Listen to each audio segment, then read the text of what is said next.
If you're new around here, please hit the subscribe button below and don't forget to like the video. It helps the channel to grow.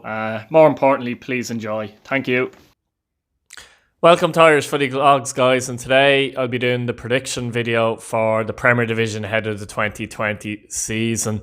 Now, there might be a few signings yet to be made for each club, but I think it's fair to say most clubs are reasonably set, and the thoughts on my mind probably won't be altered too much, and I'm going to get it wrong anyway, so it doesn't really make a difference.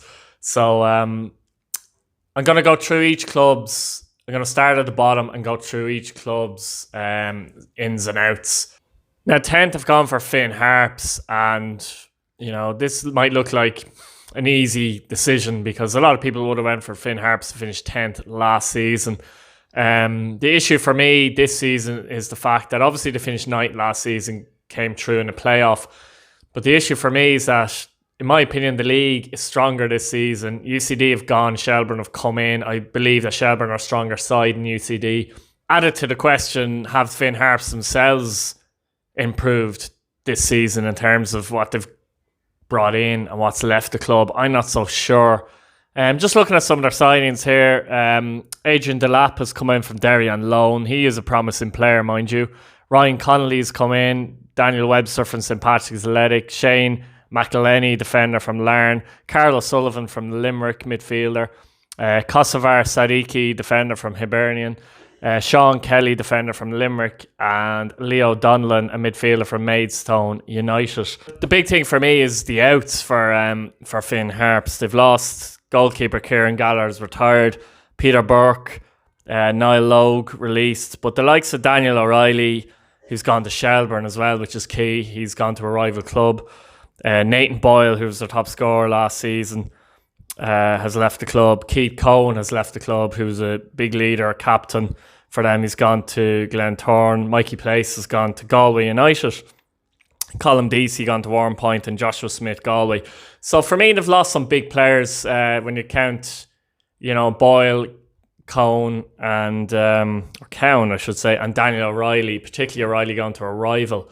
Raf Kotaro is staying on for another season though, and his experience will be invaluable, but it just looks difficult for Finn Harps that you can't maybe keep.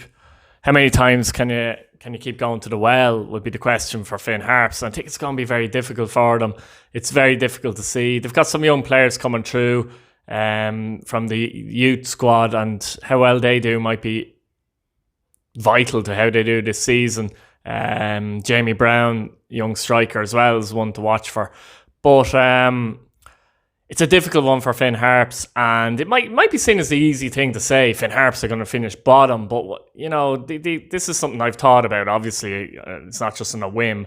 And with our team strengthening and them losing key players too, I think it's going to be very difficult for Finn Harps this season. If they even finish 9th, I think it'll be a great season, but that could be enough to keep them up. But for me, Finn Harps are going to finish 10th in 2020. And we're only in the 9th position, and this is where it starts to get very difficult for me. In the end, I've gone for Shelbourne to finish 9th, on the premise that I don't think they've maybe strengthened enough to maybe overtake some of the other teams in the league. They've brought in some good players, mind you. Jack Brady, goalkeeper from Limerick, gives them good competition in goals. Aaron Dobbs from Longford, who he will provide an alternative, I think, to Kieran Kilduff up front. Kieran Kilduff is a target man. He's good at holding up the ball.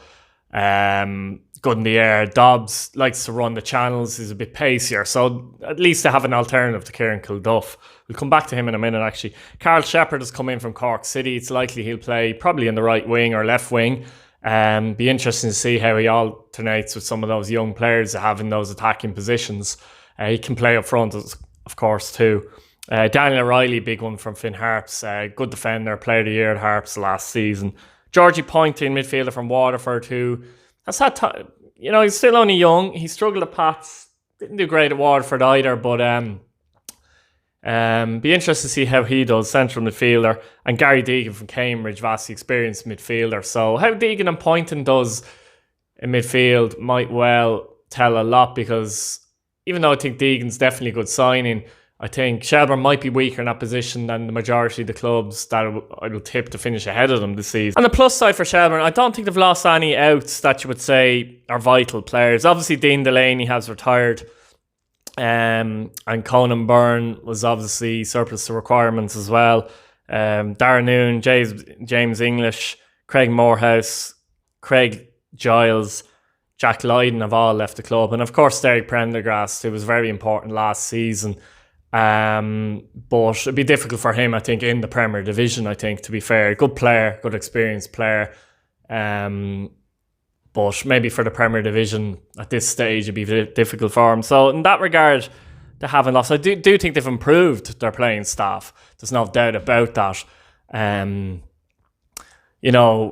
I think Kieran Kilduff could be important this season as well. How many goals can he get? What can he offer against Premier Division defences? Be interesting. And the three young guys, Shane Farrell in the attacking positions, Fernandez and Jace Cabilla as well.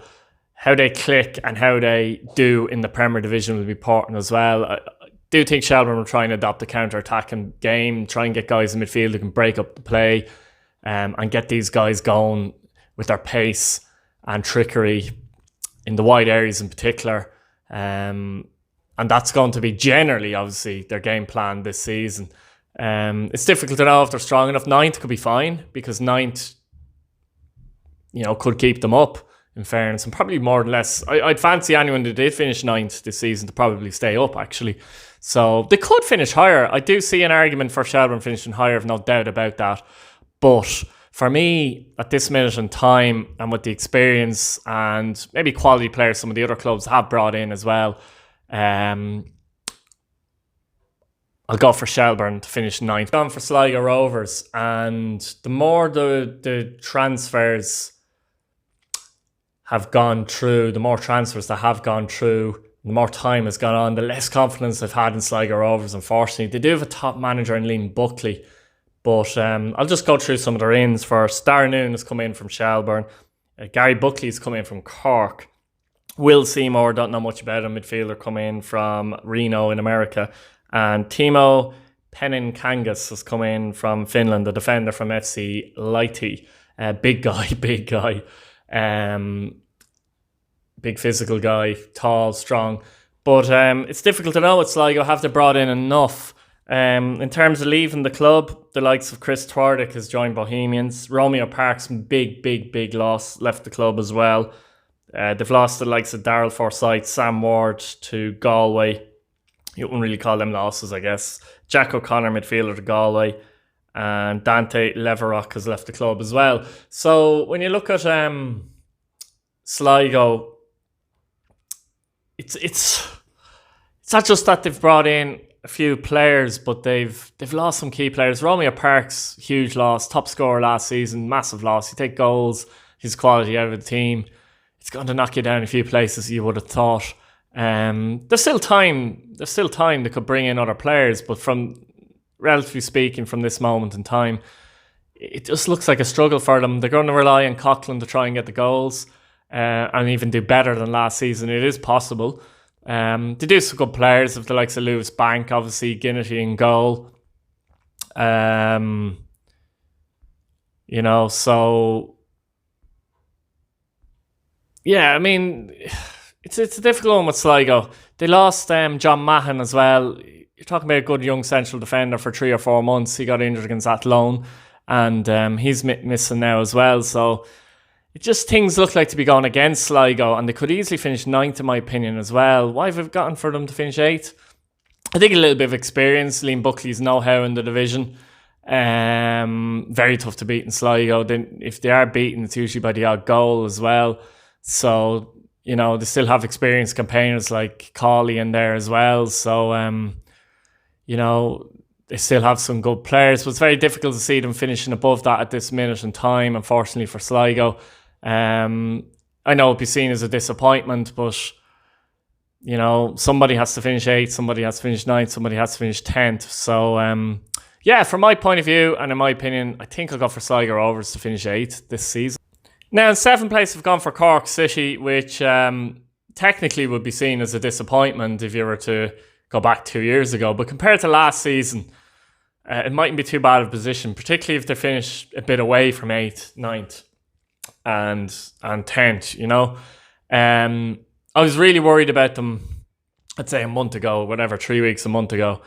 But it seemed to have brought in a lot of players, particularly young players as well, having lost some important players. So I think things are definitely looking up for Cork. I'll just go through a list. They've brought in a lot of players, actually. Keane Coleman's a solid midfielder from St. Patrick's Athletic, who's come into the club. Rob Slevin from Waterford. Charlie Fleming from Cove. Liam Boston, goalkeeper from Nottingham Forest. Keep an eye on him this season.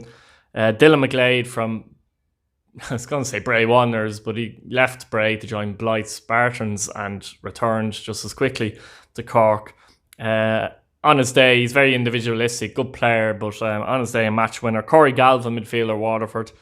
Connor Davis, a striker from Derry City. Now, there's the last couple of players that get interesting because I don't know much about them, but I've read up on them, obviously. And depending on how these do, young players have come in from England, basically, in the last number of days. Kyron Stabana has come in from Wimbledon on loan. Henry Oshing has come in from Wingate and Finchley. They've signed him. Joe Redmond has come in on loan from Birmingham City. And Rian Dillon, a forward, has come in as well from Corinthian Casuals as well. So those 4 players have come in from England in the last number of days. And they're interesting signings for them as well. And it looks like now a new team. If you add in the likes of Gareth Morrissey, captain midfield, still a very, very, very good player. And you add in, obviously, Darragh O'Connor as well, who I think is a key man for them this season. Right winger, very good player. Things mightn't be looking so bad for Cork City now. Again, another club that could well finish higher than the 7th as well, but depending how they gel. Just go through some of the players who've lost. Carl Shepherd, Graham Cummins, Owen Stokes, Colin Horgan, Joel Costrain, although he went back to Shamrock Rovers, it was a loan. Kevin O'Connor has left the club. They've lost Aaron Barry, Gary Buckley, Dan Casey, gone back to Bolster's lost. Shane Griffin gone to St. Patrick's Athletic, Conor McCormick, Derry City, Ty Grime, Waterford, and Conor McCarthy, of course, to St. Mirren. So they've lost a lot of talent. But they are the type of club and side that, obviously Neil Fenn's first season as well, full season, that they needed a fresh start and a new break. So they're one of those clubs very interesting to see how they do now this season, because although I've gone for them to finish 7th, they could almost finish anywhere in many ways. So they're definitely one of the hardest clubs to actually judge going into the season. But I'm very interested to see how they actually do and how all their new players gel, and particularly the ones from England, because we often sit here at the start of every season and players come in from England and, you know, they either are a failure, obviously, or by the end of the season we're talking about some of these players, some of the best performers in the league. So, you know, that's going to be interesting to see how, you know, even if 1 or 2 of them turn out to do well for Cork, those 4 players that come in from England, then it's going to be a big, big success. So it's very difficult to judge Cork, but I'll stick them in at 7th place. Place I've gone for Waterford FC, and very, very like Cork City. I was very worried about Waterford FC about a month ago or so. They obviously let go an awful lot of players. At one point, they didn't have any players in their squad as such, apart from obviously players that would have been on their development squads, etc. And there was too many questions. I thought they were going to struggle to bring in players of sufficient quality. But obviously Lee Power is still investing in the club. You know, Alan Reynolds stayed as manager, so that probably should have told something in hindsight as well. I'm not sure if he would have stayed if he couldn't bring in sufficient quality into the club. They had a disappointing season last season, no doubt about that. Just to go through some of the players quickly that they actually lost, and you'll know what I mean. Shane Duggan, although I don't think he was great last season, Waterford has joined Galway United. Rory Feely has joined St. Patrick's Athletic. Walter Figure has joined Derry City. Georgie Point in Shelbourne. JJ Lunny, Bowes. Rob Slevin, Cork City. Dina Halloran, Galway United. Colin Whelan, UCD. You know, hang on a second. Zachary El-Bazzetti has joined Lincoln. Corey Galvin, Cork City. I may have mentioned him, I'm not sure. John Kavanagh, Cove Ramblers. Kenny Brown's retired. And Darryl Walsh has joined Cove Ramblers. So you can see what I mean. When all those players start to leave, some of them mightn't have been brilliant at Waterford last season, but they are talented players like Saloni, etc. But when you hear all those players leaving and the problems that they appear to be having, and no one had come in at that point, it was fair to be worried about Waterford. But look who's come in the last while for them. Graham Cummins has come in from Cork City. Sam Bone, Shamrock Rovers. Keep an eye on him next season. Tyg Ryan, Cork City. Scott Allardyce has seen play, I think, once last season. I thought he was decent for Bowes, so that could be an interesting sign. Michael O'Connor was returned from Linfield on loan. Kevin O'Connor has come in on loan from Preston, having left Cork. Robbie McCourt, as he was previously at Bowes, but came in from Sligo Rovers. Ali Coote from Brentford, who looks like an excellent signing.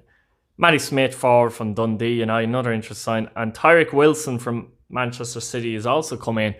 And he looks, he's a defender. He looks very, very interesting signing indeed, and is rated very highly.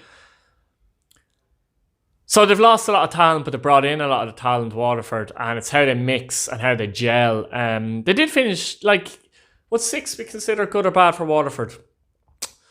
It depends. If you finish 6 but closer to the top 5, or if you finish 6 but closer to the teams behind you, it really depends. It's context. But I think 6 would be a solid enough season for them if they can finish 6th. Even 7th wouldn't be too bad. 5th, probably the highest I could see them finish. But I think it'd be solid enough. But it'd be important that they could keep a lot of these players then for next season and try and push on rather than maybe lose a load again. So, I think it's not just the signing side. They've got a lot of... Some players from the development squad, look like they could make an impact this season. If not, they'll flesh out the squad and the bench. The likes of Reggie Madika, Walsh, Phelan, Griffin, players of that ilk, coming in to beef up that Waterford squad as well. So again, very similar to Cork. I'm very interested to see them in action as well, and seeing a lot of these players together and see how they get on. And Alan Reynolds is a good manager and he's still at the club. So that's enough from Waterford, I think. Now, 5th place have gone for St. Patrick's Athletic, despite the fact that I think they'll have a better season this season than they did last season, where they finished 5th also. But I think it'll be... it's tricky. I think they could finish 3rd, 4th or 5th, to be honest with you. The reason why I think they might finish 5th is because there's still a few question marks over them that maybe I don't have over some of the other clubs that I think will finish above them. Obviously, there's been a big turnover in players again, but it looks like there's young, hungry players there that have been brought in, and I think that they probably have more of an attacking threat this season. Last season, they didn't score anywhere near enough goals. They only scored 32 goals, something like that in the league. They failed to score twice in the league game last season in Richmond Park, so that's something that just simply has to change. I think they have some very good players already at the club, the likes of Chris Forrester, which I touched on in the previous video. I think he'll be key this season. They've kept the likes of Lee Desmond, who's a leader at the back as well. But I'll just run through some of the players that have actually come in. They've brought Jason McClelland in from UCD, who's a winger. He plays the number 10 as well. Rory Feely from Waterford, very good sign. Right back, can play as a central defender. Connor Cairns, goalkeeper. Shane Griffin, left back from Cork City. Billy King from Greenock Morton in Scotland. Dan Ward from Spennymoor Town in England. Martin Rennie, striker from Montrose. Now that could be the important one, Martin Rennie. He scored a decent amount of goals for Montrose in Scotland over the past 2 seasons. Although this season he only scored 2 goals in 11. So hard to know where he's at. So how well he does will obviously be important for St. Pat's. I may have skipped Robbie Benson. He's obviously coming from Dundalk. Big. He's the marquee signing, and he should add a lot of quality in the midfield for Pats this season. The players have left the club: Keane Coleman, Mikey Drennan, Glenn McCauley, Gary Shaw, Connor Clifford, Rhys McCabe, Kevin Toner, Dave Webster and Kieran Kelly. The only one they didn't want to lose, I believe, was Kieran Kelly. He went to Bowes. centre-back. And that's one area where Pats probably need to bring someone in, and probably will, to be fair, by the start of the season. You know, they've got a lot of good, young, hungry players there, but they also have some existing ones, the likes of Ronan Hale, James Duna, who came under a lot of criticism last season, but could well improve this season. Luke McNally, centre-back, who was on loan at Drogheda as well. And obviously they still have Jamie Lennon, very good young central midfielder as well. So Pats, for my money, do look good heading into the season. The question marks, the reason why I've gone for them to finish 5th is that they've had a bigger turnover of players really than a lot of the teams that I'm going to name ahead of them. And Stevie McDonald is you know, he's new. It looks like a transition season as well. But they could finish 5th, as I said, but more impressively. I think the teams I'm about to mention, Pats are one of them, will finish closer to the top, I think, this season than they did last season. So, look, it's going to be an interesting season in Inchicore. A lot of good players there. See how they gel.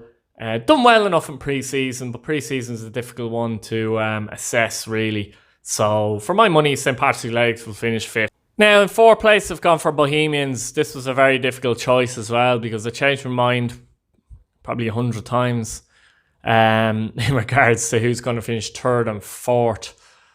I've gone for Bohemians in the end because they had a sensational season last season, to be honest, Bohemians, which for many wasn't expected. I think there will be a little bit more pressure on them this season. Obviously, Keith Long has made changes. They do have a bigger squad going into the season. I'll just go through some of the players very quickly they brought in.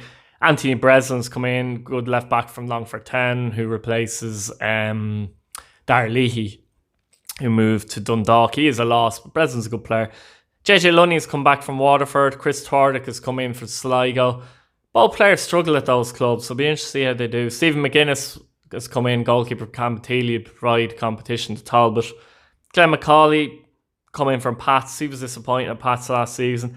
Dan Casey, defender from Cork, gives some real strength in defence. Kieran Kelly, defender, central defender, St. Pat's. A good sign as well. And Callum Thompson on loan from Wolves, which is an interesting one, the midfielder. Derek Pender's obviously retired.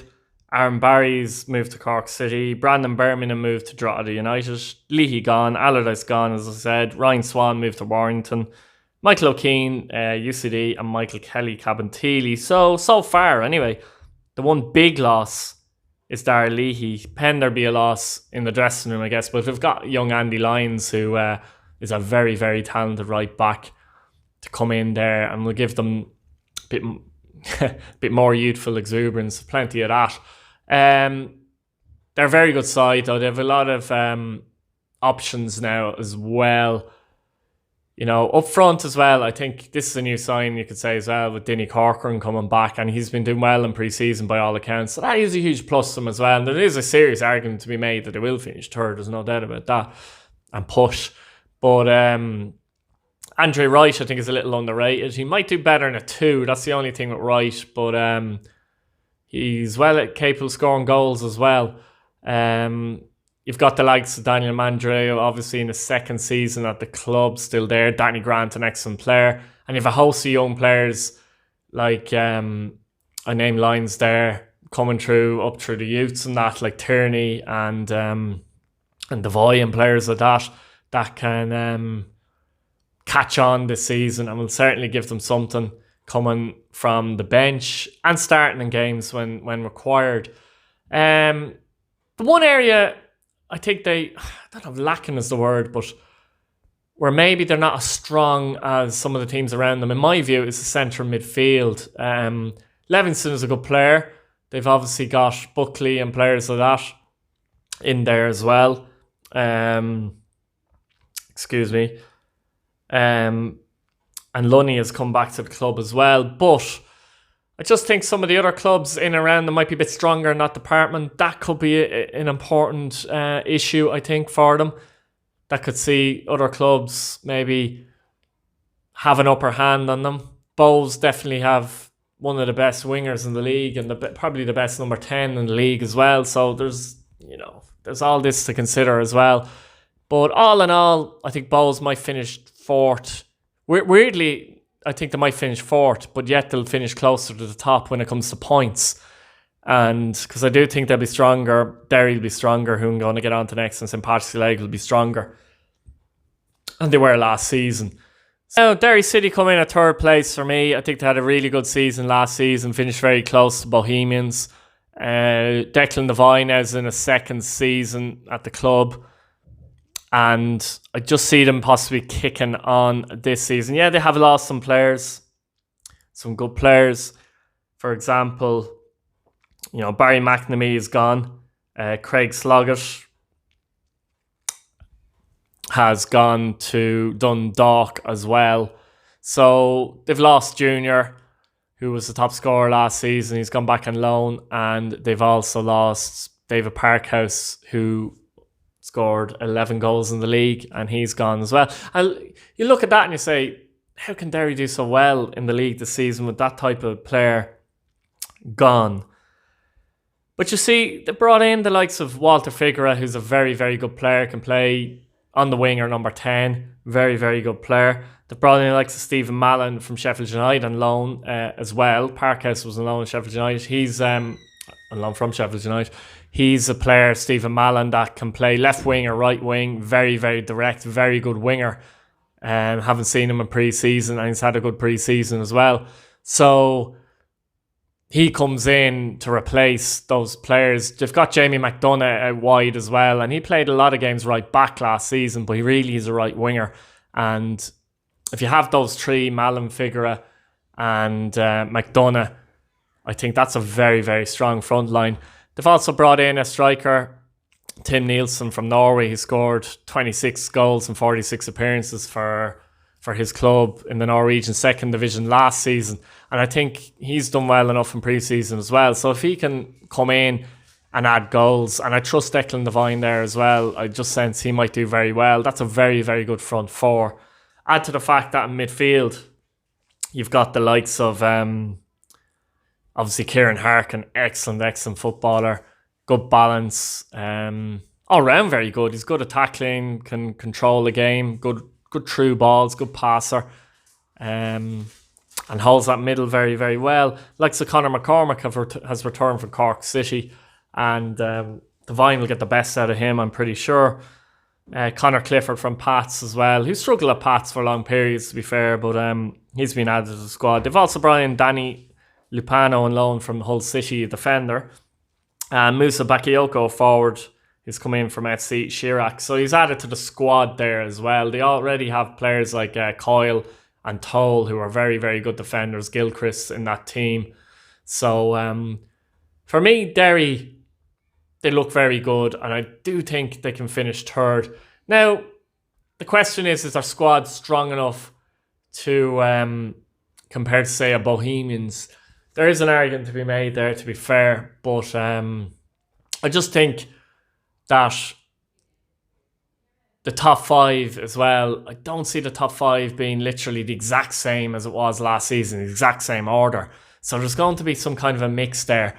And for that reason also, I've gone for Derry City to finish third place. And now, second, I've gone for Shamrock Rovers. I think after the FAI Cup win against Dundalk last season, I do think they'll have a bit more confidence going into this season. I really do think they're going to push this Dundalk side pretty hard.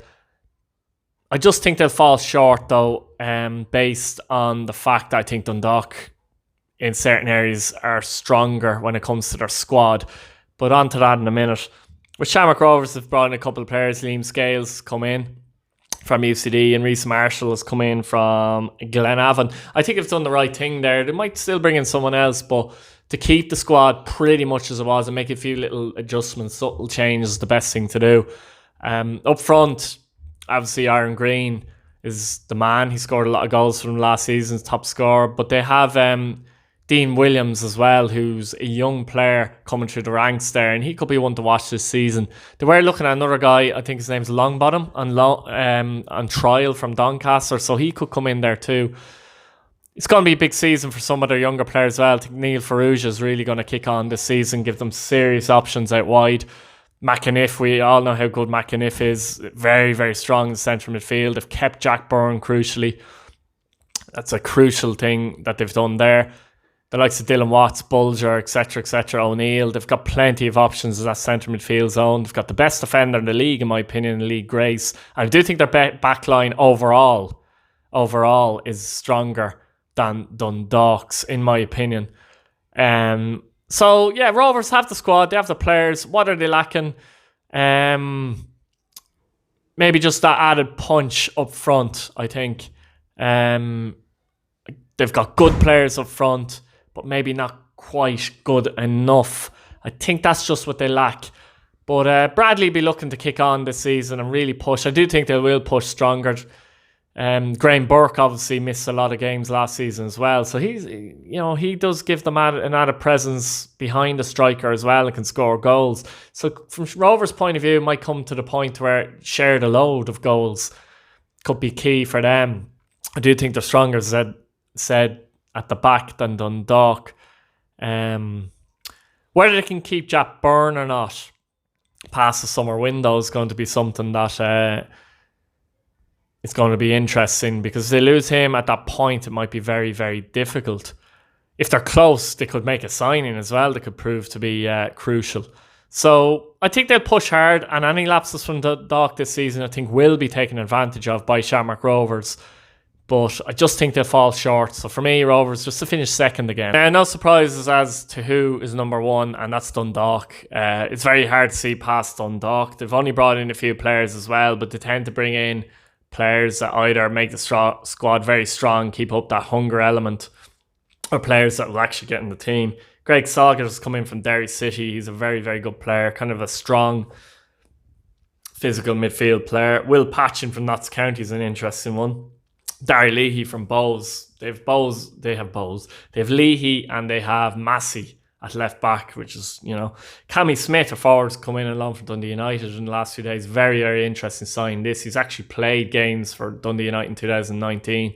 They say he's a striker, but do more research on him. He can play as a number 10 and play off the striker. So that's going to add more goals and more creativity to their threat. They obviously have fantastic options with McElhenney, Duffy, and Daniel Kelly out wide.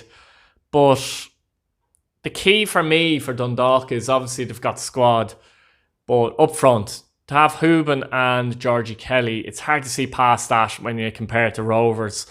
Both players can push each other. They're both different. Hooban's very good at holding the ball up and bringing players into the game. Is a bit of a natural scorer. Kelly is a big guy as well, and you get at the end of crosses. So they've got two great options there, and it's hard to see past that. Once they can keep that hunger and desire up, I think it's difficult to see past that. They have lost. I suppose a big player that they've lost for me is Robbie Benson going to Pats, though. That's a big player they've lost. But they have brought in Sloggett and Shields in midfield. Different kind of players, but we'll give them that shield, so to speak, when, they have the attacking talent going forward. And I think Smith could give them that as well. So he could play as a number 10 if they wanted to go 4-2-3-1 with Sloggett and Shields on the base. And then you have the two wingers, and then you've got the striker. So there's a lot of good options there. They really do. They're strong at the back as well, although in my opinion, I think Rovers are a bit stronger there. But overall, once they can keep that hunger up, I think it's very difficult to see past Dundalk. But I do think overall this season that I've obviously named my top 10 now, but I do think that overall this season that it will be a stronger league in my view. Looking at the teams, it looks stronger overall. I do think your Bowes and your Derrys and your Patses, I could have that totally wrong there, but I do think points wise they'll all be closer to Rovers and Dundalk, actually, to be honest with you. So that could be interesting as well, and be nice to see actually some of those clubs maybe stay with the Dundalk or Shamrock Rovers for a little while as well.